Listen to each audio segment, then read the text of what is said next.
Video.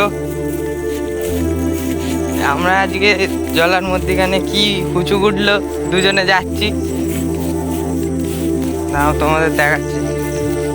আগে একটু পরিষ্কারে যাই, চারিদিকে যা বন হয়ে আছে ওই জন্য মনে হচ্ছে। নে দেখো, এই জন্য ভিউটা দেখো।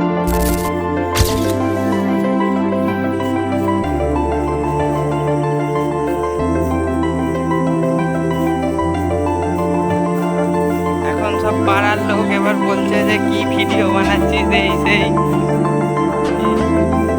এটা বলছি তো, আরে সে পাড়ার সেই অনেক লোক বলে না কি ভিডিও বানাচ্ছিস, কিচ্ছু করতে পারবি নি। আবার কোথায় যাবি তুই আর ওইদিকে পিছনে যা ফোন হয়ে আছে ও সোজা চলে যাচ্ছে। এর মাথা খারাপ হয়ে গেছে।